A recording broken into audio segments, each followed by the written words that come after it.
It's time to ignite your soul and unlock your full potential. Join us on Beneath the Helmet, the podcast exploring firefighters' health and wellness. Hosted by retired fire chief Arjuna George, our podcast is the perfect place to start your journey towards becoming the best version of yourself. So come on, let's join the conversation and find out what sets your soul on fire.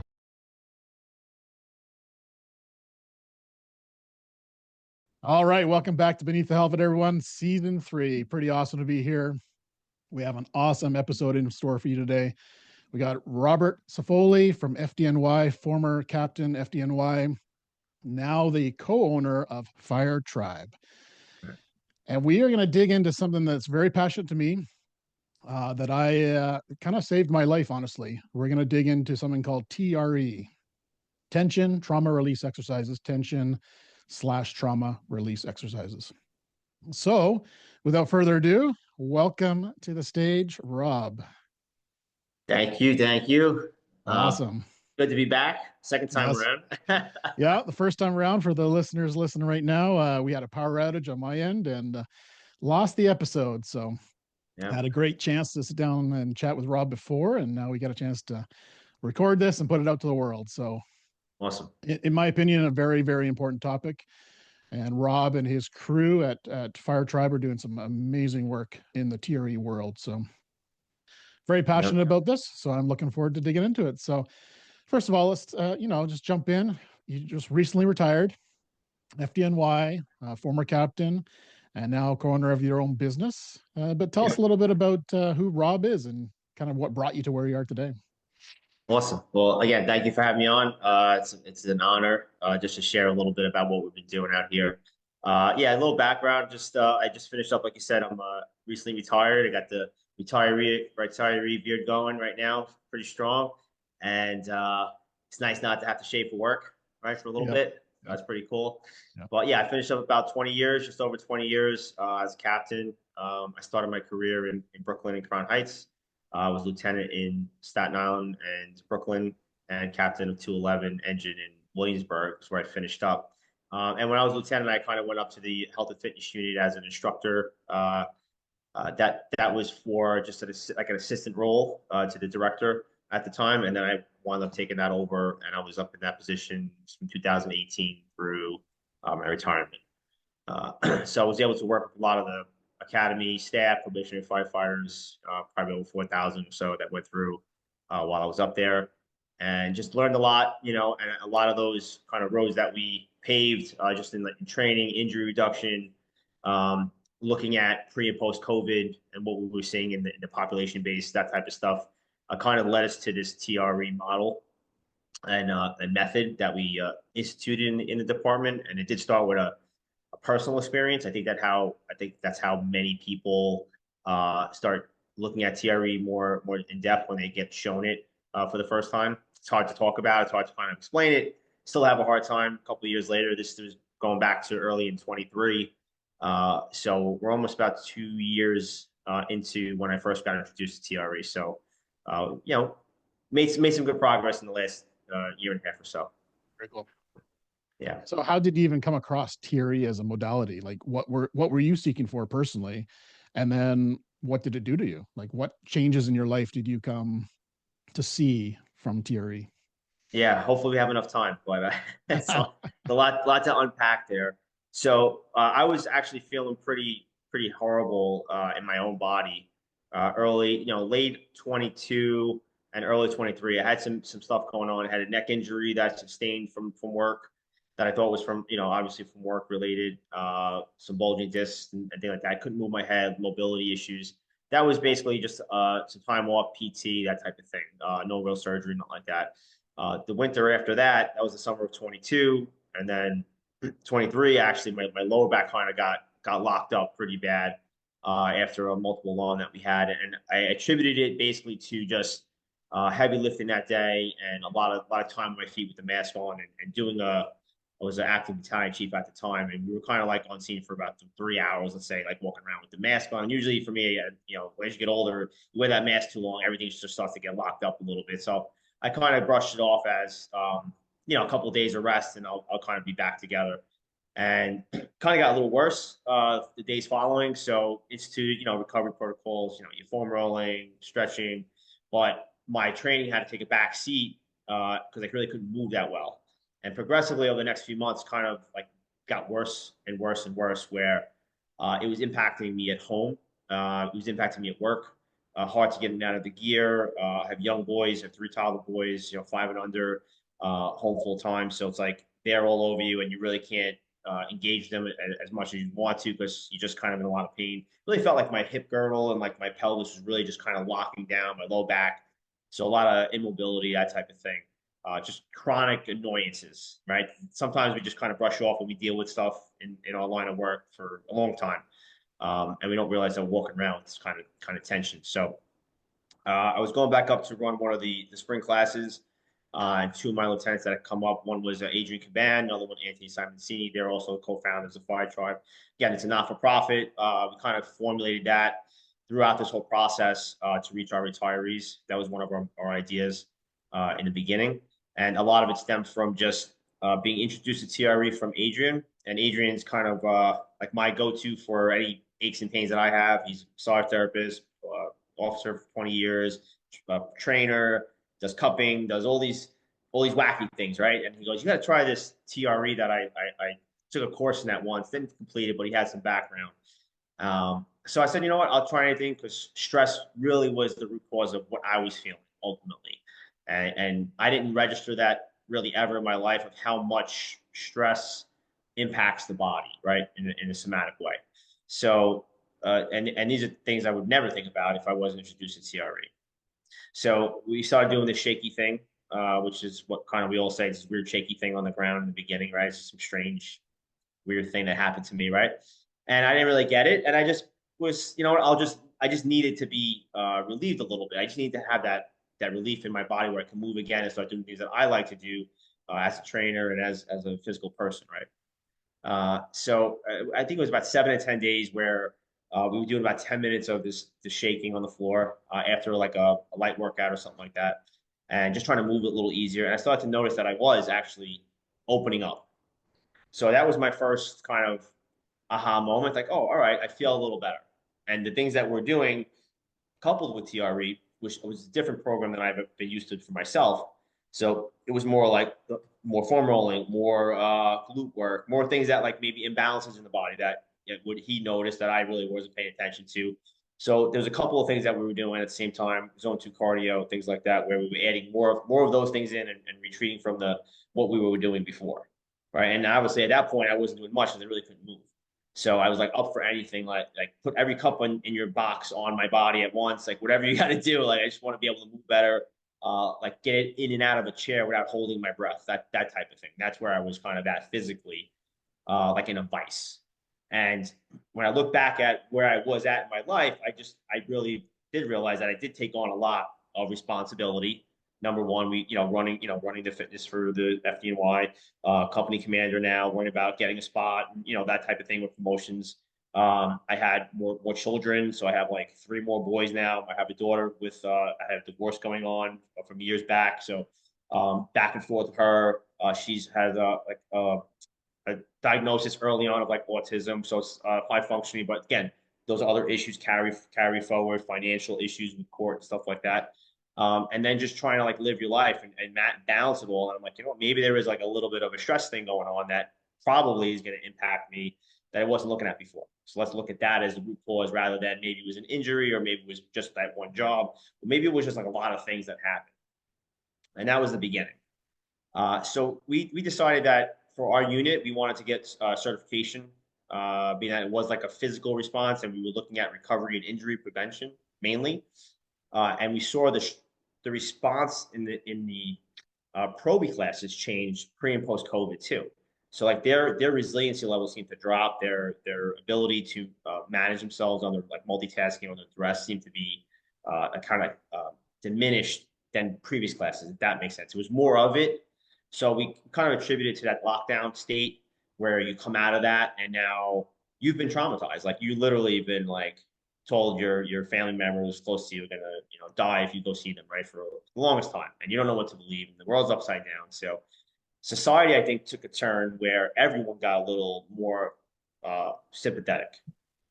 All right, and that's kind of where we were at with. We started looking at heart rate recovery. We started looking at what we can do with breath work more, like more things than diving into those areas where it may not be mainstream, but it's something that we see as like a tool for the first responder, right? So we teach down regulation, we teach the mental performance, and we teach a lot of things about how to maintain yourself under stress. But if you're coming in and you're so heightened that you can't even focus, what's that about? So we had to find new ways to kind of work with that in our space. And so we went with TRE, and I was like, I started feeling better, look good. I kind of got a little more information from Adrian and background. I'm like, all right, sounds good. Still don't fully get it, but I trust my team to give me the best information. As I rely on them to perform the program the way it needs to be done safely and effectively. Vice versa, I looked for ideas, and it worked a little bit for me at first. And this was something we were looking for anyway. So, hey, let's go with this. And we wound up going right to the source, Dr. Cefoli. Adrian had made contact with him. And initially, he had not been trained by Dr. Cefoli. He was a separate provider that he had gone to. So we wanted to get it from the horse's mouth, and being the FDNY, I think we had the ability to write that proposal up, get that funding for them to come in and work with TRE to kind of set up our training the way that we could learn it best, which is like in person, like intensive 3-day, let's go. Like, we want to figure this out. How do we do this? And then in that point is when I had my emotional unraveling, per se, where I really did realize the power of it. And I realized how much the body just keeps everything that you go through in layers, right? And there might be a big chunk or there might be light layers, but everything kind of gets piled on. And then I connected the stress level and how my body was kind of getting compressed over and over again. I'm like, wow, all these levels of stress that I've added, I'm not mitigating it. And it's just taking a physical toll. And being a physical being and being first responders, that's where we should look, because when we go to our normal sources of relief, it's usually just counseling or pills or something like that, right? Or you have to get, and a lot, for us in our department, it's like if something happens like a line of duty death, it's 2 weeks. You're taking off for medical, but you're going to the counseling to talk about everything, which, I've gone there a couple times and left there probably like, that really didn't work. They don't know what I'm talking about. They're not firefighters. They weren't there, that type of thing. And then I really hadn't registered yet till about a few months after, which, I had, we could talk about 2008 next, but I don't want to jump ahead. Yeah, it'd be interesting. Flash forward to today. What changes have you seen in your body, your mental health, your physical health from doing TRE? Anything that's like life changing? Yeah. I think there's a couple big releases that had happened over the last, let's say, year or so. The first few months was basically surface level, feeling looser, feeling better, looking at the recovery aspect of it, like, hey, it's going to help my body release some tension, and that's going to be good for me for movement. I started running a little easier, squatting again. Things that were like kind of hindered by how I felt were coming back. So that was, and the surface level looked great for a recovery tool. Another thing they added to the mix to teach our not only our members and our current people, but our new guys, so they have a skill for like besides foam rolling, besides the breath work, besides the stretching, besides everything we're doing, recovery workouts and cardio and non-impact stuff. TRE looked like another thing we could add in. And then working with Cefoli, it actually, I posted my video, but it had a huge response. And I realized that a line of duty death that I was involved in early came out. It was like this big flooding event, they call it. And, it really was a strange thing, because the control factor of first responders is immense, right? We have to control every situation we're in. We can't break, we can't cry, we can't talk about our feelings, right? We go back to that firehouse, we start just going back to normal life and joking and that dark humor. That's our culture, right? And I love everything about that. But it does not dismiss the human side of that, right? Where we are really affected as human beings to a point where we don't realize what's happening to us unless we're aware. So becoming aware of like, wow, that was still in my body. And once I flooded and it came out and that passed, it connected me to that event, and I had a secondary kind of release in that same session where it was another just random run that I had in my career that affected me probably more than I ever realized. It was a young boy about 9 years old that passed away that I worked on, and those were like two things in that one day that released out of my body, and also that the tremors were able to migrate through from the lower half of my body, which was normal for me, and then finally kind of broke through, which I didn't realize could even happen. We don't know anything. And it's just like our first day with Cefoli, I was the first guy to go. And I had this thing where I was for 3 months already. I've been shaking a little bit here and there and nothing really crazy. And then all of a sudden you get this holy shit, like what just happened to me? Mm-hmm. And my eye color got lighter that day. He told me that my wife would say something, which was a very strange thing that happened. I started to notice my perception of every single thought had started to shift more towards my family and being present and just become a better man and becoming like more spiritual. Like all these things started to happen in the last, say, 18 months, but slowly. And every so often I'd have a big, shake session where, my body would contort into a position when I strained at the gym. And I say, holy shit. And that thought of that day, I'll be lifting that weight, came back, and then it was gone. And that whole area got warm. And it was like a weird just sensation that started happening. So every so often you'll have these, like, I call them like blips on the radar, where you have these like bigger releases that they're probably just compacted with layers and layers of just normal stuff, right? That we all deal with. So it really brought me to a more at ease decision to retire because of the amount of hours that we were working, and you're getting pulled back. Like, how can you leave the job you love, right? And what's more important, right? It was always work first for me. It was always like, let me set my schedule, and then everything else around it I could fit into place. But first comes work, and now it's first comes my family. So that's kind of, it made it a little bit easier for me to kind of transition out. This FYR Tribe idea came from, we looked at how well our training went, and then our ability that we brought volunteers into the training, and they super profound. So we were looking at each other and like, we're not the only ones that think this was like really, like, we feel really good. And then the next people felt really good, and they were like, what is this? From 25-year veterans to like people with 2 years on, and we had probies in there that were injured, so we brought them in, and light duty people that were driving the Chiefs, like, come in, and we're bringing everybody into the room. We're like, just try this. And the response was just overwhelmingly positive. So we wound up being able to bring that into a workshop style. And we do a 1 day in the department. We did 3 last year. We have 4. Well, they have 4 this year.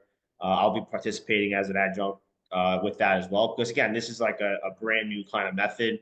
We still have a lot of work to do with getting our members trained to teach it. So we're building out a training with TRE. I know there's a lot going on here, and I'm kind of probably going far, but we could touch on any of these things a little bit more in depth. But we're at the point now where we were the first group to be globally certified with TRE. After the agency training with Dr. Cefoli, took us about 6 months to all complete it through online work with TRE trainers, and we opened up FYR Tribe to be able to get these workshops out to our retirees. So I want to speak to our retiree groups first, our peer counselors, our counseling services unit, just trying to get the word out about what we've been doing internally and saying, hey, we want to offer this resource somehow, some way to our retirees, get them, because they're forgotten, right? They've lost their tribe, they've lost their connection in their group, right?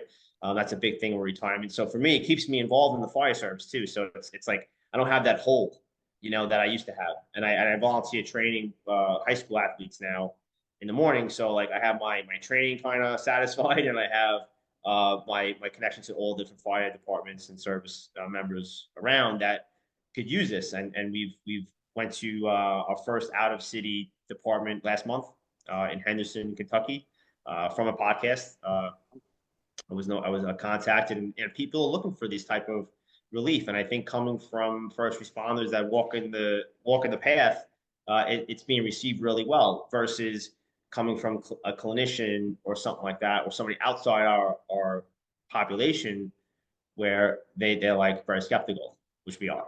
So Totally. So I think true. that's why we're doing so well with it, is that it's just coming from the heart. Like, listen, I had a profound experience. My team, we all experienced this. We see the value in it, and we're bringing, like, people are joining the tribe, and they're really spearheading the progression of it on their own, because they've had they're thankful to have this in their life, because once you learn it, you really got it, right? You're not going to need to, like, as a trainer, I can train you 3 times a week for forever if you like, and just give me the money and come and work out. But my goal as a trainer is to teach you something so you can take this and go, right? I don't want to train you forever. I want to train you for a short time. So with TRE, it's kind of the same model. Like, we'll give you a few sessions supervised, make sure you're safe and comfortable and it's effective and you know kind of the ins and outs of it.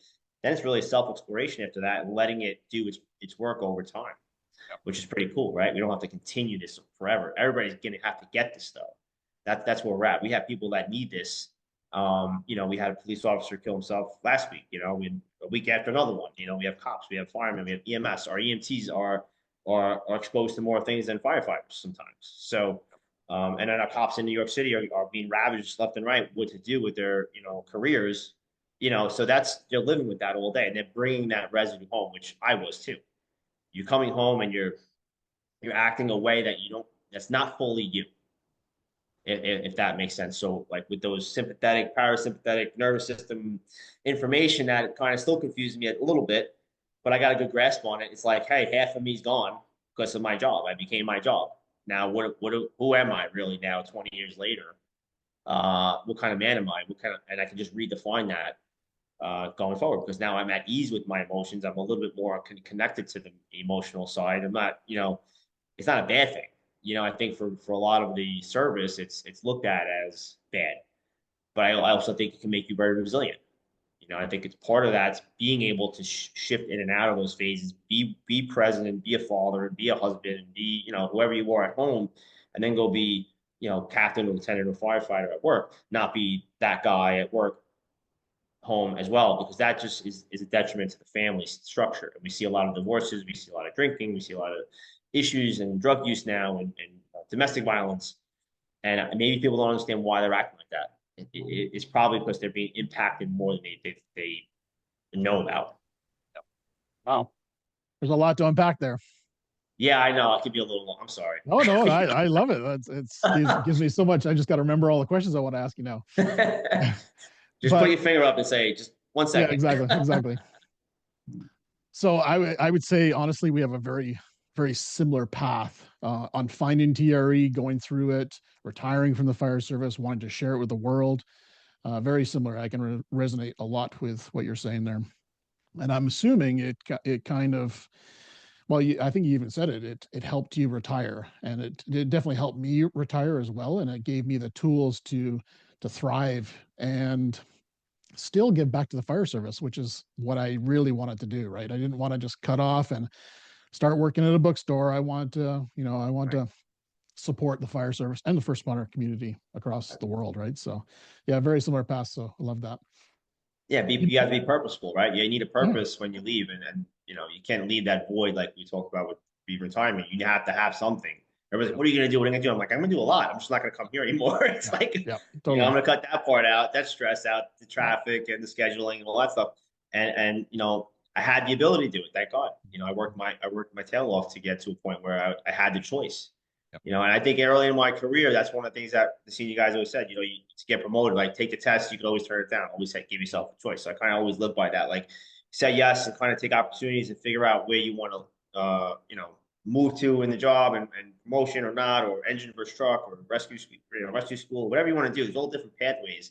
It's a short career because it does kill us eventually, right? Like, short, our lifespan's cut 10, 15 years just from working regular. Right. And then we had 1,000 hours of overtime. We had more nights not sleeping. Then you had more contaminants and more issues. It is what it is, right? We took on it. But I think if you work the career hard enough and you have a purpose that's you, actually, it's not, you're not the job. And I think even everybody, like normal people, they'll work to their 70 at their job because that's their identity, And I think that I was able to kind of step back and say, wait, that's part of that's what I do, and I'm proud of it, and I'm dedicated to it. But who am I really is I'm going to be figuring that out now. And I got that kind of flip the last year or so. And I think that's what kind of led me to saying, you know, this feels good doing this. You know, I like giving these workshops. I like training people. This is what I always have been doing for the last 20 something years. I've been training since I'm 22 years old, you know, and I'm working out some, 10 or whatever at home. And I think that's part of me. And I think that giving back education is something that gives me that excitement again, like that beat on a rig going to a job, like kind of similar, but different aspect where I'm going to go help save people, but they're all people now. Yep. Because everywhere we go, dude, I'm telling you, the stories that come out, like you've seen a couple of them on social, like more of them are coming. We're going to Colorado the end of this month to Frederickson, Firestone. We were heading to Henderson, and we're just going the next thing. But there's people that really are struggling, and it's not in these huge cities. Sometimes it's in these places where maybe the run volume isn't that much, but that one event, that one accident, that one fire could really mess somebody up. It could be detrimental to their whole life, and maybe this tool, I'm not saying it will do it all, but the tools that we teach support TRE, and TRE supports the tools that we teach. So we take our experience, we take our fitness backgrounds, we're looking at research studies. Adrian and Anthony are good on data. We looked at our own people so much that we say, listen, if it's happening here, it's going to happen. It's pretty much happening everywhere. And when you look around, it's not just the fire service; it's all first responders, right? And we are I haven't seen it anywhere else, so let's go for it. And everyone we've shown it to has had basically the same response once they understood it. So the better we can explain it, the more we use our stories and our it is what it is. I'm not here to like beat around the bush, like, just like, what's the problem here, ma'am? Like, let's go here. All right, let's fix this. Let's get out of here. It's the same thing. Like, how do we learn this really quickly and efficiently? How do we put it into practice? Now, how do we duplicate the process by spreading the word, getting training out? And that's where we're at now, which is, 2025 is going to be a big year for us, and I think that like people like yourself, collaboration with other people in the same direction will lead to what needs to happen, which is tools for us that we provide. And it's not coming from the outside saying, we think we know how to help you guys. Actually, you know what? We're working from the body first, right? And then we can go talk to somebody. That's what I feel is the best way. Because now I can discuss things without having that physiological response every time. 100%. 100%. I had a drill on my, wind-driven fires for 2 years going around talking about this, these things. And it's like, now I realize every time I did that, I was just regurgitating in my body. My body thinks it's happening over and over and over again because it's still carrying it. You still just carrying it around. I don't carry it anymore. It doesn't have as much weight as it does. January 3rd just passed. That's the anniversary. Like, I was busy with my kids. It came in and out. It wasn't like a long thought process as it was years ago. And as time went on, obviously time distances you from that, but realizing that I did have that come out of me, like, I don't feel the same anymore. I just don't. I've kind of like gone through all those phases of guilt and anger and, a numbing and coping, and then just bury and move on, you quote unquote. But it was still in there. So now that it's out, I just feel like it made me pivot a little bit more, and it did make me reevaluate a lot of things and have more hope and more kind of direction of what I'm feeling, so that way I can feel the direction to go in, if that makes sense. 100%.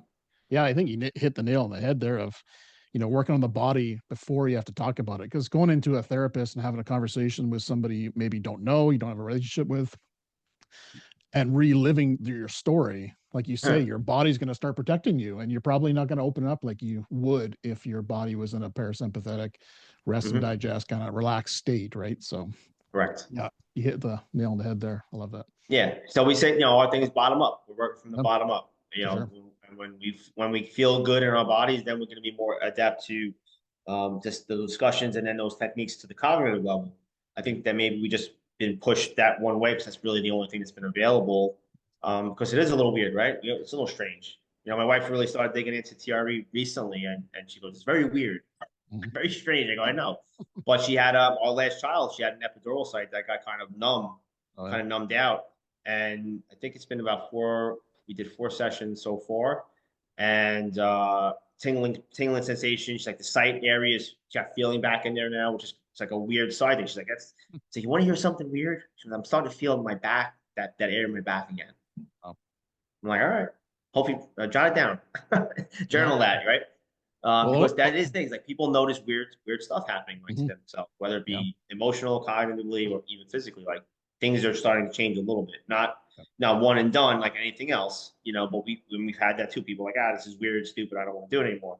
It's because you're not open to it, right? So we're looking for the people that are open, the departments that are forward thinking, right? That want to protect their members' resiliency. Number one, it's going to make you have much better. I can get 3 toddler boys home 16 hours a day running amok, right? I'm volunteering at 6 o'clock in the morning. I'm cooking all the meals here. We're doing all the scheduling now. Like, I went through a year of just grinding at work. It helped me. It helps me mitigate. It helps me just take on more, reset my body kind of every few days. When I can feel when I need to do it again, I know when I need to get it, I'll have a nice shake session and kind of go about it. So I put it into the mix very simply, easily. You don't need any tools, and it's something that you just need to learn, that you have available, and then show you the way. And then, you can stay with it on your own, or we start opening it up to a lot more people and make it a real thing, like a real, like service wide or first responder wide tool, that many people don't know about. Some people do, but like I said, we've talked to a lot of people who really can't get people to buy into it. And I just think the authenticity of people that are going through this, it sold me like right away, because my friend told me about it, right? It's like he's like, this guy's got to come, and I'm like, all right, listen, I'll trust you because you're my guy. But if Dr. Cefoli emailed me, I'd be like, this guy's, what? Who is this guy? Like, what is going on here? Yeah. But now I just spoke to him 2 days ago, and he's like, you guys made so much. He's like, loves our social media now. He's like all about it. And I'm like, because he sees that's his baby. We took that and we kind of made it a little malleable, and then added our stuff to it that makes everything kind of jive pretty well. Things that maybe he never thought about either. So it's pretty cool how you can evolve it down the road a little bit, and we keep doing that. So it's pretty exciting right now where we're at. Yeah, I don't know. Anyway, I think we've whetted everyone's appetite of the power of TRE, but there's probably a listener right now going, I still have no clue what this is. So what is TRE, and how would you describe it as somebody who's like a first responder who's never heard of this before? How would you introduce it to them? What would be your method or your language you use? Yeah, I what we've kind of went with as a group, and even myself as an individual, is it's just, if you look at your life, is there anything that stresses you out? Yes. And you can name one thing, for example. One thing that stresses politics. Politics, right? So 2010, we started getting all this information on social media fed to us over and over again. This is 14 years now of this, right? And now the last few years, it's been mayhem. And no matter what we do, that you're in fight or flight every time you're looking at that stuff, because you're not in control of that, and you're going to have a response physically that's going to just embed, right? So if I hear that missiles are in the United States from Iran through the border, I live in New York. They're gonna shoot a missile here, right? Then I start thinking about the plume if I see from my house. Am I gonna respond in? Like, what am I gonna do now? Like, start having this downward spiral of stress and anxiety that comes out of it, and my body doesn't know if it's fake or if it's real. And every time you go through anything like that, it's gonna leave a layer and a tension pattern in your body, right? It's gonna create a little bit of tension, a little bit of anxiety, a little bit of sympathetic response. And I just say that TRE is the way to like shake out the shit. So we teach you how to manipulate a tremor in your body that's dormant right now. It's in your DNA. Every mammal on this planet tremors, right?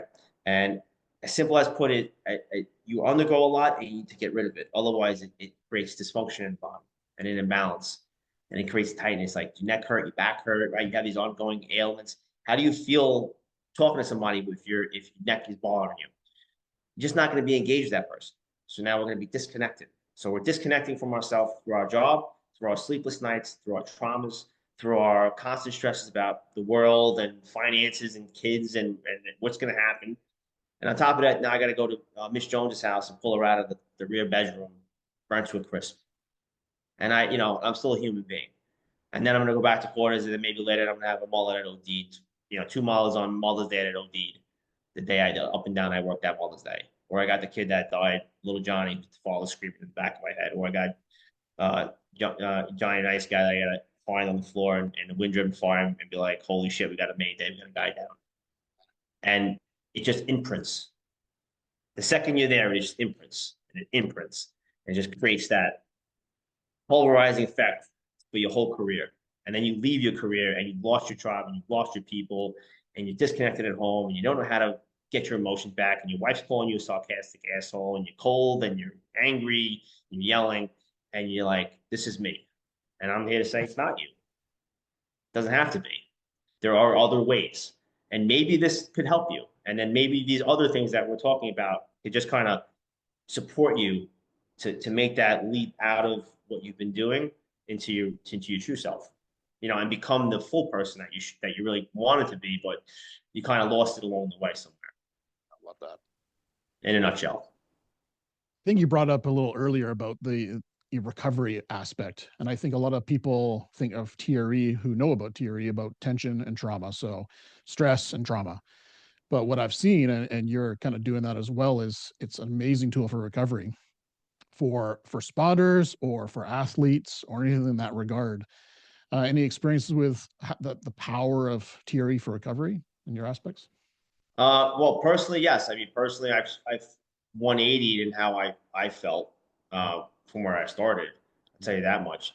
I do think if you use it as an acute recovery tool, along with SMR, maybe saunas and cold plunge stuff like that, we've kind of tested it's doing TRE after like a somatic kind of thing, like where we're doing foam rolling or posture assessment or some band work, some stability work, and we've coupled it with TRE sessions. And we find that the connection to that mechanism is greater if you're doing something physical before. That's why the warm-ups are important to activate the tremor, right? The just traditional TRE warm-ups. But there are other things that we kind of explored that kind of work really well.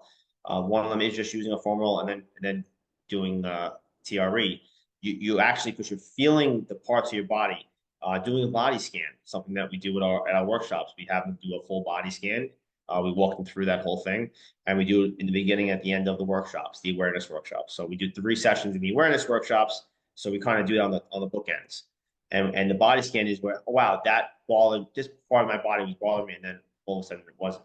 But for just the athlete, I think it opens up the body a lot. I know when I did the Cefoli 3-day intensive, and I had that monster release, I had tested my mile. I think it was the Sunday, and then he was there Monday, Tuesday, Wednesday, and I ran on Friday just to see how it went, because I felt better. I was like, I feel a little better. Let me see if there was like any difference. And it was from my house, I just ran a mile the first time, and from my house, I ran a mile the second time, and it was a minute difference. So it was a minute difference, and I felt better. Like I felt more ease of movement in the hips and in the hip flexors, and like, man, I feel great. And I think that big release helped me to kind of progress forward and wow, opened me up. Squatting was easier, running is easier. So for an athlete, when I teach these high school kids, I think one of the things I will probably eventually get to is TRE as recovery. I think as a global provider, I can do that. And I can work outside our population, our first responder population. So I just think that a lot of the things I saw in the academy in terms of like athletic performance, because that's really what we're doing there, right? We're trying to improve their conditioning, improve their mobility, improve their strength to a point where they can be functionally fit as firefighters, right? So they might be coming in and been a gym bro, or they came in doing nothing and they're severely overweight, right? Because again, the shutdown took a downturn to the health section of the world, right? They just shut down all the gyms and they made everybody sit inside and this whole thing, where that's probably wasn't the best thing for them. But when we train people, we have to bring them to a certain level to exit and be an asset in the field. Similar to high school, I said, well, if they're 30 coming like this, we got to get them earlier. So I think instilling something like this, I did it with my daughter. She's 12, now 13. So we started when she was 12. That seems to be the bottom age for kids.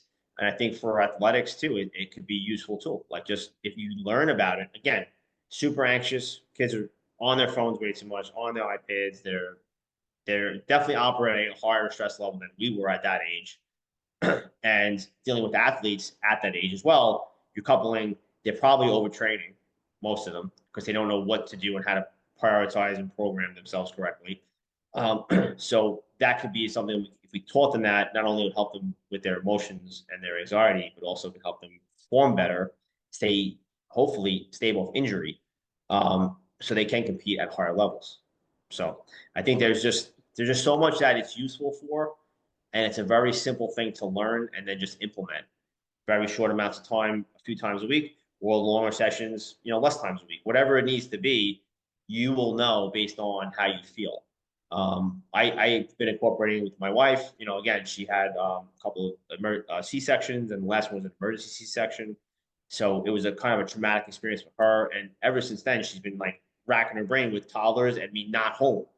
So this whole year and a half also has been very stressful inside my home. So one of my things is trying to help her bring it down, reset herself so she could feel good as best she can, because that's something I look as very important for us now. Maybe a year and a half ago, 2 years ago, it wasn't even on my brain how much she is impacted. Another thing I realized going through this process is that, yes, the amount of work away really impacted home. And this is another tool for my family, not just for me. And another first one, it's for the families of those people, the people that lost loved ones, that sustain life-threatening injuries and maybe are disabled for the rest of their life. That community really needs to be involved in this as well, because it's for everyone. As humans, it's for everyone. But we're just coming to our first responder community because that's who we are. That's what we see the need for, and that's the response we had. And we realized something that was profound. Whereas if we stopped maybe a month in and never got Dr. Cefoli in and said, you know what, this is kind of weird, it's cool, I feel better, but let's move on.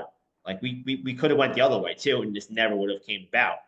And so to date, we probably have shown TRE to about 1,000 or so, between all our Pro B classes that have one class, we got 3 sessions done, which makes them TRE aware, which is pretty cool. About 300 TRE aware Pro Bs coming out, have the understanding, can use the tool.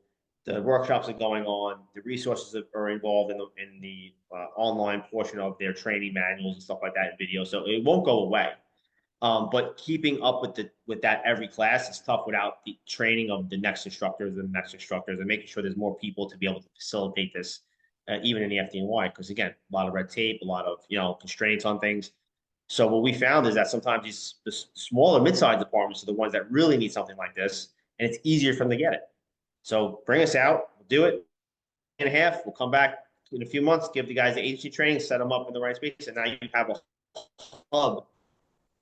Like, we want to create hubs of trainers that can facilitate in their area, like Henderson and Evansville are across the river in Kentucky and Indiana, and they run in with each other. So Henderson department now can get their agency trainers to bring in Evansville and teach them their awareness. Awesome. It's just how that should go. And they have it was a strong story there with the girl Kayla, who create a wild story about a firefighter in Evansville that was murdered 5 years ago. Just came out on 2020 documentary a week before we got there. He was the first EMT on site to the firefighter, and we run in with him. Oh my God, like that type of thing. And then his guys come and go, holy shit, it's, that's tough, man. That's really bad. And now where's the help? Right?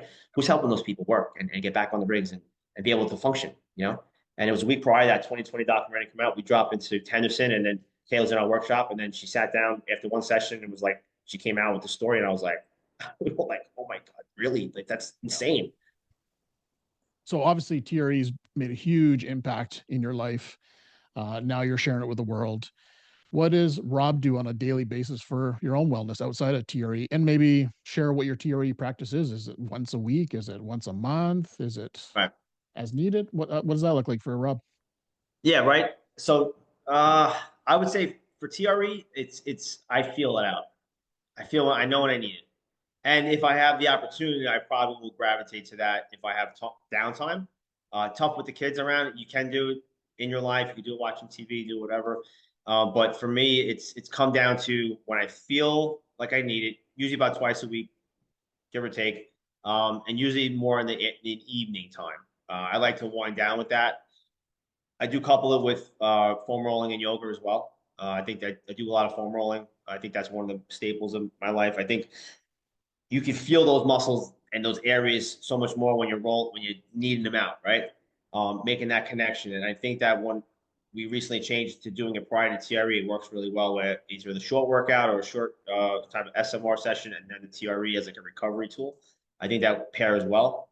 And I think for normal day of life for me, it's pretty much task oriented from the morning to night. I mean, right now I just retired, which is basically like things that have been put off for such a long time in the house, like all the honeydew list, right? Is my wife's got lists. It's bigger than Santa Claus. It's just like, all right, we got this room, we got these projects, got that room, this project, got these things.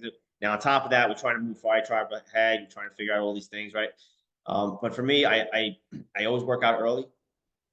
I think that starts. I try to get that in the morning as best I can. Depending on if the kids are coming in, I'm taking them in the gym with me. Obviously, I have a gym on my property that I train out of. So that's having that life that I've kind of created and the systems that I like to have, like early up, hit the training right away. That way, anything else that comes up, that's done.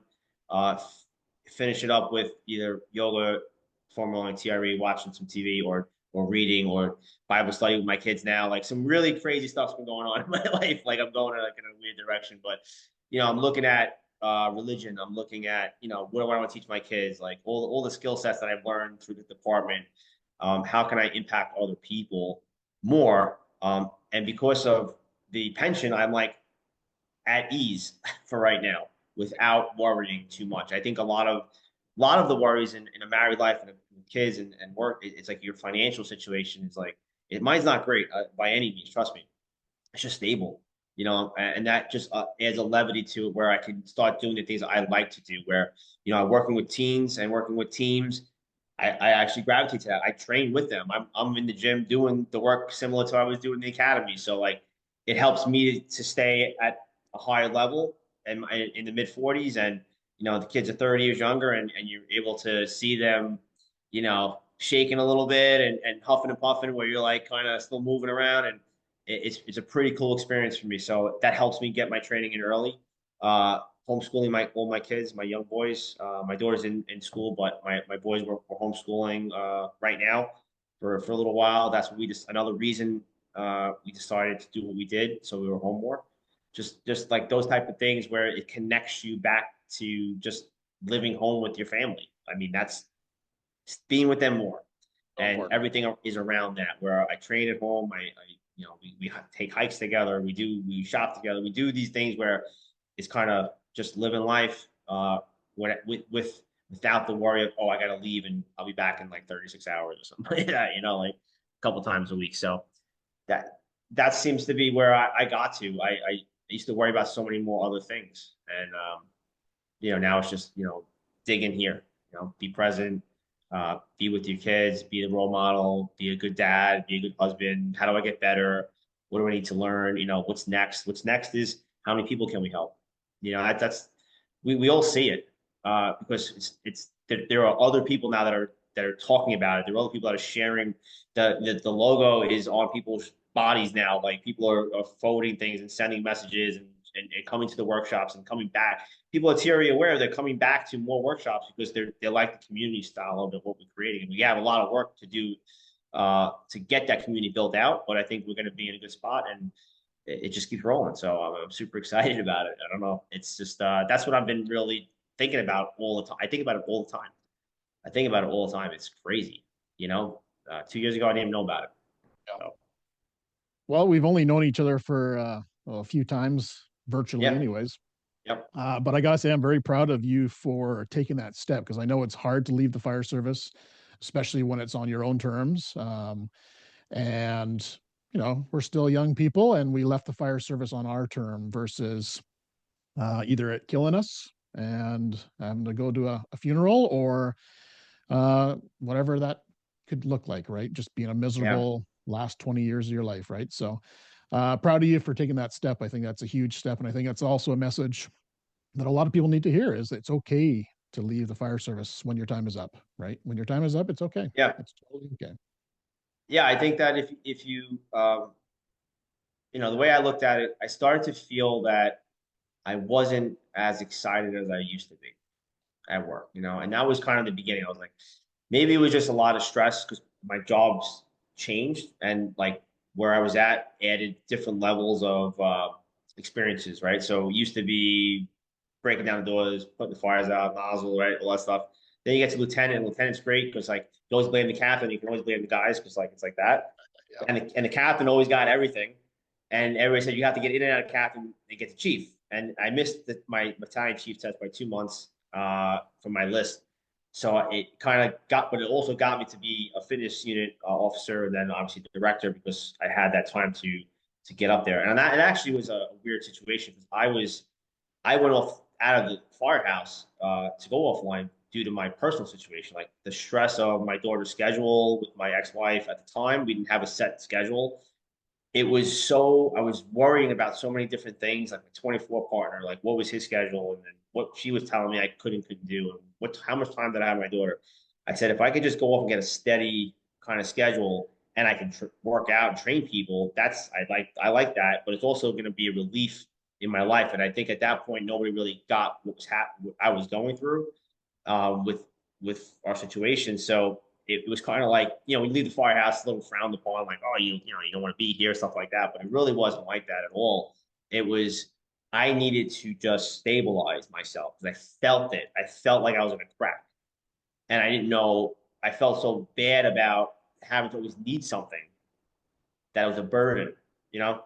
And so that helped me to get there. So I think that the track kind of got slowed down for me to do that, and then it put me in a position to do this, which was coming from the bad. So everything bad that's happened, had to have happened, so then I could release it, and then show people that I always went like my stuff's not that bad, right? I think we all say that, like, oh, I'm not as bad as so and so, or I'm not as bad as fire department's not as bad as the military. Military, police got it much worse than us, and vice versa. But it's just relative to each person, right? So it affects us no matter what it is. Like you said, like if it's a financial thing, or if it's a political thing, or if it's a traumatic event, your body is going to register this like that. It's flight or flight. You're not going to be able to think it out or think through it at the time.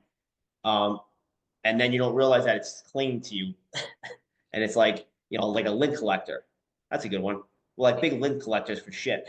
We just keep on taking it. Yep. And then we act like assholes and drown ourselves, right? Because that's tradition. Well, maybe the tradition is there because we all are feeling something that we're uncomfortable in our bodies, right? After a while. But we just don't want to admit it because we don't be like, oh, you're soft. I don't consider myself a soft person. I just consider myself someone that finally realized what was happening to me and how I can then navigate to become better. That's how I look at it. And I'm not ashamed to say that, the experiences I went through affected me, but it took me like 16 years to realize it, that these things really are buried in me, and they're really affecting every single minute of my day, my thought process, how I interact with people, how I'm coming off to people. That energy that you're emitting is a certain way, right? And I've got it with my ex-wife and my current wife. You're cold, you're sarcastic, why you're such a dick? Like, I'm like, just me, right? We've all said that. It's just who I am. It's just who I have to be. I have to be this way because I can't go cry at the firehouse, and then go, to respond somewhere and lose my shit. I got to keep my shit together. That's what I've trained for. This is who I am. I become me. I become this thing. And then I lost something along the way, right? You always got to give something up, right? So we give up our parasympathetic side, right? Our emotions, our connection to people, right? So we're in like this socially disconnected universe, right? I feel like the kitchen table at the firehouse, family parties. We used to be big tables of people. Sometimes now it's like everybody's at the kitchen island bouncing around. nobody's just sitting there talking anymore. Everybody's just all over the place. So firehouse guys are sitting around with the phones on, instead of having this conversation, drilling, talking about jobs, talking about this, so, I think we're losing a lot of that social connection. And this kind of brings that back, where the most thing I want to do is sit down and talk to somebody. This right here is the best thing for me to do, because we can have an honest conversation. And honestly, haters or people that want to make fun of it, because I've had my own members, my own staff make fun of what we're doing, and it's like, I just go, they don't know enough. They don't know enough. Yep. Right? Because the first thing we do is we rag on everything as fire service, right? It's just, we break balls, and that's all. I'm a big ball breaker, and I'm pretty quick on it too. But when it comes down to it, I'm really excited to see people change. And I've seen it over and over again in the last year and a half, 2 years, where it's enough for me to validate, okay, everywhere we go, this is going to happen. Every single department that does this is going to have a group of people that experience it and go, holy shit. Because they have never heard of it. They've never done it. They don't even know they can do it. So until that day comes when somebody goes, this sucks, it hasn't happened yet. It's been 1,000 people plus. We've had multiple cities now we're going to. We have experienced people that want to get involved and support. So, I mean, how could it stop? The only way it would stop is if I give up. And now I can't give up because I got too many people rely on me. It's just like, the team, everybody's working hard on this, and they're putting their time in. Everybody's putting our sweat equity right now. That's what we're doing. We're doing sweat equity. Our video guys, firefighter, our content guys, we're all firefighters, lieutenants, captain, people want to volunteer now, like whatever you need. I'm like, I don't know what I need. I don't know, just wear a shirt. Let's go. Shake it on. We'll figure it out. But I'm not here to figure out the how. I just know what we have is, and and that's why we can collaborate. And I'm sure like one day I'll be driving up there and doing some work up there with you. And that's what I always wanted for my life too. I want to travel more. Like I've been stuck in New York for basically my whole life, and I really haven't seen much. And I'm like, man, I'm in the mid-40s, man. I'm on the other half now. Technically, based on data, I got like 30 years left. I'm like, shit, like that's not good, and I want to show my kids some new things and different stuff. And this is another skill for them in their life. When they come of age, they're going to learn this stuff, because that's a mitigation tool for stress. It really is. Like, so if we can help our families just chill out and reconnect, I think the world's going to be a better place. Yeah, game changer. Yeah. Oh yeah, 100%. Yeah, you brought up the conversation piece, and during my heightened sympathetic time in the fire service, there's no way I could have a conversation, especially a podcast, for an hour long. I would be in agony trying to have that conversation. And now it's like, well, obviously I started a podcast, which right. I would never have thought I would want to do that. Right. Because I just didn't have the capacity to have any attention and have a good conversation with anyone. Right. It was always very brief, very factual, get to the point. But now I enjoy having deep conversations. Right. So it's only because I have the capacity now to do that. Right. So. Yeah, the feeling came up at one point for you, and it was like, hey, maybe you should start talking to people, right? Like, or doing something that navigate that route. I think the feelings that came back for me, like you said, it brings you joy, right? So I remember the first time I felt joy when my kids were outside, and my son went into a Rubbermaid bin head first, so his feet are like kicking in the air like this, my son's sitting there. I remember laughing so hard, and I felt it. And I went, whoa, what was that feeling I just had? And I'm like, wow, that was probably I think that was joy. So it's funny because now I'm like, every feeling I have, what is that feeling I got now? Now I can redefine these feelings. Like, is this excitement or anxiety? Oh, this is excitement. I'm actually excited about this. So it's allowing me to reframe a lot of those feelings. Like you say, like, what do I feel like doing? What do I feel like? Where should I be going with this? What should be the next step in life? Because you don't want to stay in the same place. Like I could never, I was one person never to stay, like I could never stand still, right? Like, so at work, I was promoting, and that was my track record. I was like, all right, I could do something for a certain amount of time before I get kind of like antsy in that seat. I could never picture myself being, nothing wrong with it, but like a 30-year guy in one place. Like that, I couldn't do that. Like for me, that's not what so I'm always looking to reinvent and evolve and branch out more. And I think part of the retirement thing was that I'd reached my limit of what I could accomplish in the FDNY for the time I had.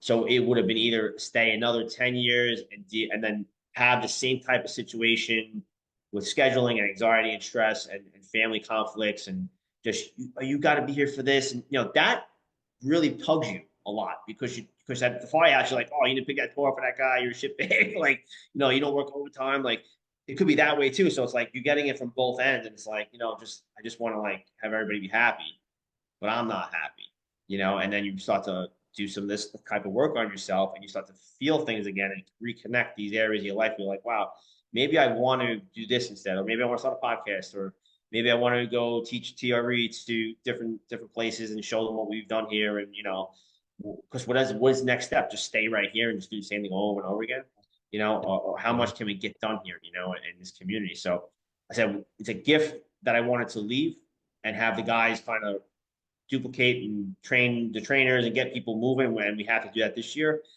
But I want to see that continue, and then I want to see it be modeled in other places, because again, like I think we have a good idea what's going on here. I think we've had the most people experience it. I think we've had the most buy-in, and it's probably one of the hardest places to make people buy in the FDNY. It's just like you have a lot of tradition, a lot of heavy traditional departments. Change is always the problem, right? It's change, hate change, and I hate the way things are right now. Right? So it's like, right, let's just spread the needle and be honest really quick and say, listen, I've done the work. I've seen what happened. I've trained a lot of people. I've seen what they're going through, and we've seen changes and responses, and we have testimonials, we have video, we have surveys of this is really happening. So our goal now is to build a pilot study of 50 first responders, which we have that are TRE aware, that are going to self-facilitate TRE for a certain amount of time. And we're going to get a proposal together, and we want to bring researchers in, and we want to bring other people in to say, hey, we want this for our department, like because you have to show it, right? Because we can't explain it. So this sweat equity that we're doing is really to create a framework and a foundation of, hey, we can now explain this to people and show them, hey, look at this. Not, it's neurogenic tremors that come out of the body and it helps you with parasympathetic, sympathetic state, and yada, yada from trauma. Yeah. No, like, hey, just watch this person watch Charlie Wagner, who's 84 years old, retired in 9/11, been helping the fire service ever since, and he adopted TRE, and he's talking about it, not me.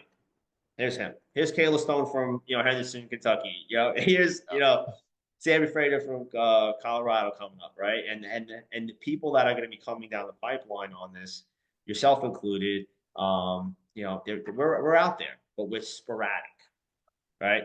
Okay. And Adrian, I think, came up with the tribe, and FYR, Anthony came up with the Nordic FYR there as a little pun, right? But the golden flame of illumination and the tribe is the rebirth of us, right? And it's bringing everyone together now, because the people that are talking about it, one at a time, is going to catch. But if we create this community and we're all going forward in the same mission of, hey, we really want to help ourselves with resiliency, with mental health, with maybe helping the family members, helping the coworkers, the guys that died line of duty, the people that were at those jobs, right? They go into counseling like I did, and they go back to the firehouse, and then 3 months later they're having issues at home, and they're drinking, and I'm blacking out, I'm reliving things in my apartment. I'm like punching holes in the wall because I'm angry, and I'm like, crying here, and I'm yelling there, and I don't know what to do. And then I just go work out in the gym and figure, all right, forget about it. Right? Move on. Lock that up and yeah. Yeah, and shove it down and drive it down until you eventually cause harm to yourself, you cause harm to your family, or it doesn't have to be physical. It could just be that you're not there. You're just not there. And I think we get a lot of head nods when we talk about it. We talk about our stories, whether it be physical trauma, whether it be a line of duty death like I had, whether it be family suicides. Like, we all have something that has affected us, and that we can see that, hey, somebody else might have that going on. And it would be a very big shame for us to just keep it to ourselves. Dr. Cefoli's been traveling around the world. He's been trying to get this out. He's still doing it. He's in Oman now. He's going to China for a research study for 3 months. He's going to be in Indonesia. He's actually coming to the States in a few weeks, and we're trying to get him to come to Colorado with us. So nice. You got to come, because that would be the best thing ever, because he's watching this from the outside. And now that we've kind of had our discussion with him recently, and our next steps, He'll help us kind of line up the people that need to be with us on this. But I think as we go along, we've looked for help, but honestly, it's come through the process of first responders and the other organizations that we thought might have been backing us just don't understand it yet. So we're just building it out, and we're just going to keep on moving forward. So, love to come up by you. I'll go anywhere, if we can set it up to any department out there that's looking and it's forward thinking for their membership, in terms of not only giving them something to heal from, but also a tool now in the beginning that we've done and get it in early into their hands so that when things do come up and early in their career, they haven't built that callousness up yet.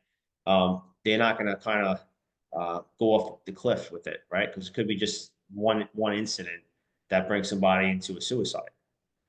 100%. And, I don't know about you, but I've been to a lot of funerals, been to a lot of hospitals, and I just don't want to see that again. I hope we can avoid that by intervening, right? And I think we're intervening in the way that we should be intervening from the bottom first.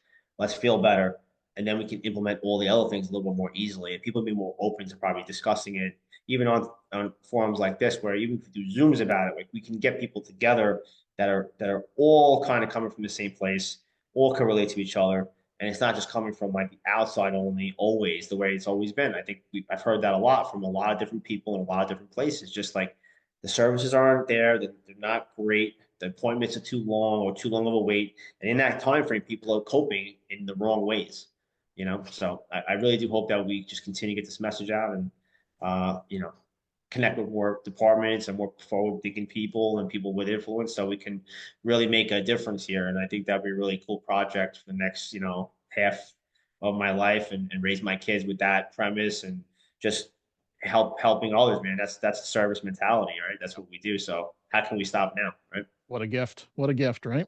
What a gift Yeah. to you. What a gift to your family. What a gift to the fire service. What a gift to the world, right? Yeah. It's profound for my life, and I know it's still not fully there yet, right? So it's a process. I don't want people to think like, hey, I'm great now. Like I still am tight. I still have pains, right? But I still deal with a lot of shit.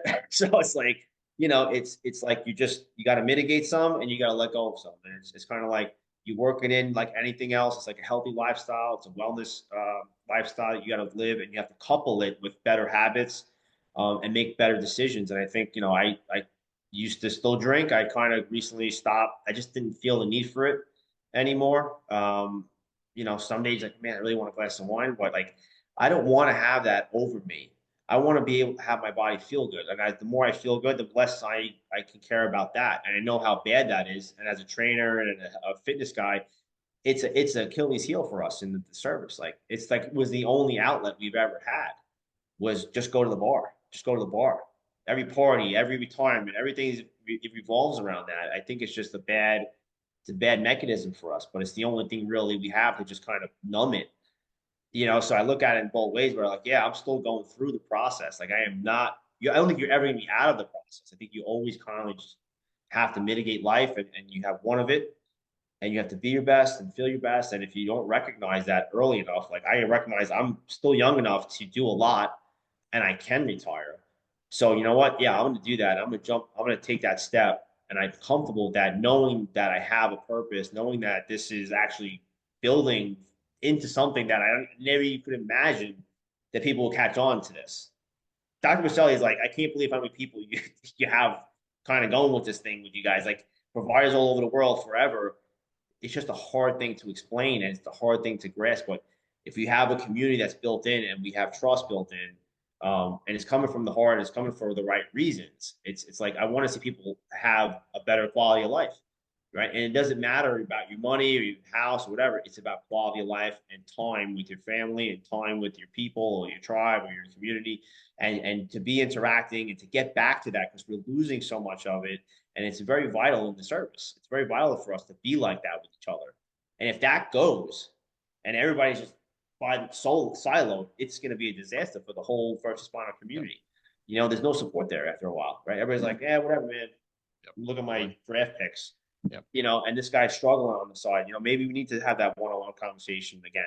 I'm like, dude, you all right? Everything cool? Like, whatever, man. I'm worried about you. You've been drinking a lot. Whatever it is, you've been showing up late. Whatever it is, like, what's going on, man? And a lot of times, guys got shit going on. Oh, And I used to take, all our firefighters and come in here, let's talk about it. Let's just have a little powwow. And throughout this process, I was more adept to talking to people and like listening to them actually, because I do talk a lot, but become a better listener, become more empathetic, right?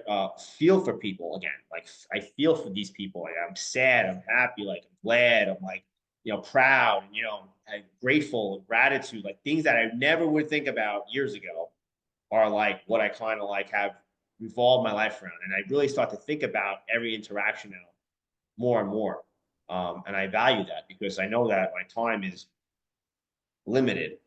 And I look back at all the stuff we took on, and I'm like, man, how bad did that take me off the back end? And I'm like, man, I'm really in a rush to kind of do this thing that I feel I have to do. I feel like it's a purpose. And my guys had that in them too, where it's like it flipped a switch in us, and we said, if we did do this, we can really bring a lot of healing to people. We can show them this. They can do it on their own. They can teach their kids and their kids' kids, and it could be like a thing where people just heal themselves. Right? That's how I see it. As wild as it is, it's the beginning stages of it though right now. So maybe a year ago, if we talked about it, my first thing with Alex was like, yeah, I felt better, my back, and very, very surface level. And it's gotten a lot deeper. It gets a lot deeper as you go along, and you just get more in tune, man. You get in tune with the plan and the path and what you're supposed to do and what your value is here. And this is a prime example of what happened to you in your life too. Like you're able to leave and do this now, and this has become a beacon. There are light sources out there, and I think that we're one of them. You're one of them, and people are looking for that. And when they find it and they get the healing, they're like, "Oh my God, thank you so much." It's crazy, man. The feedback we've gotten is amazing. Like I can go into like all these stories of people that have said these little things, each one of them. This happened here, this happened there. It's like it makes me happy, because otherwise that would have never been the case for them, and they would have missed something. Right? So pretty cool stuff. I see joy in you.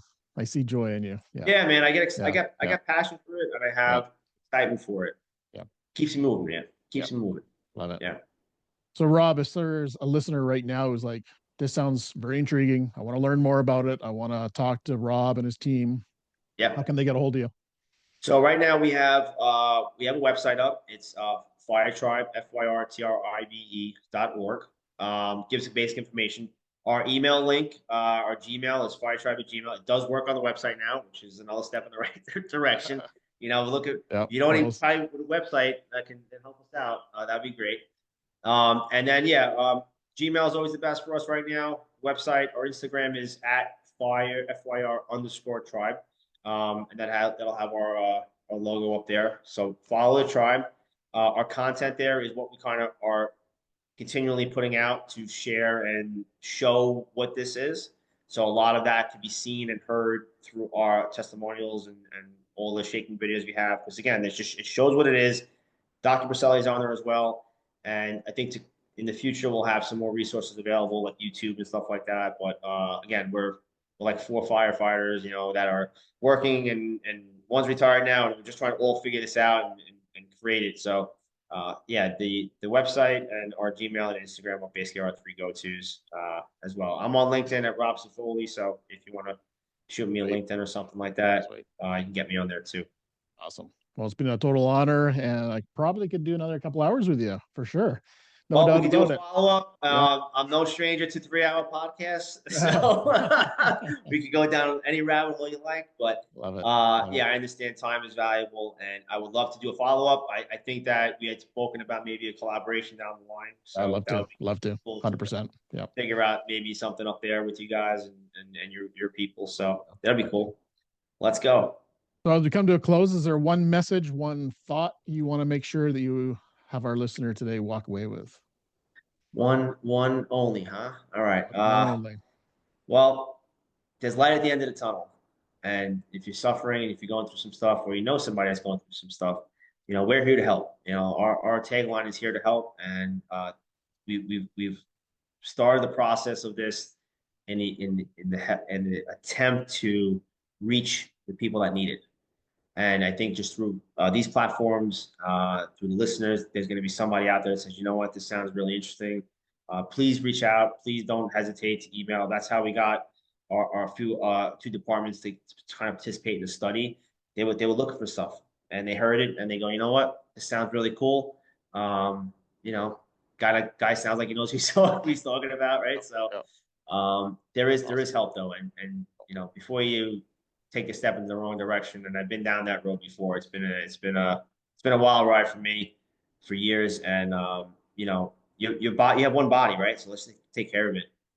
You'll be amazed at how you can feel like in a short amount of time, and how things will just change if you just stick with it. So here to help. Love it. Yeah, for me it was 2 sessions, and I felt a world of difference. Just 2 sessions. So. All right, Rob, it's been a total honor, and definitely going to stay connected. Yeah. And thanks for sharing your wisdom with the world, and being brave and helping the first responder community. So to you and the tribe, thank you. Awesome. Thank you so much. All right, everyone.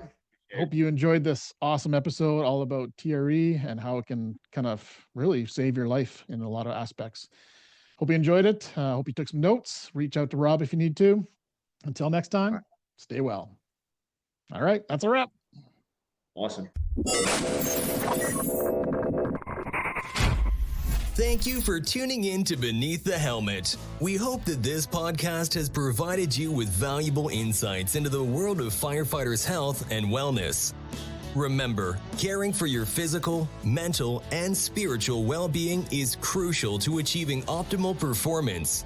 Join us next time on Beneath the Helmet for more inspiring conversations. Until then, stay well.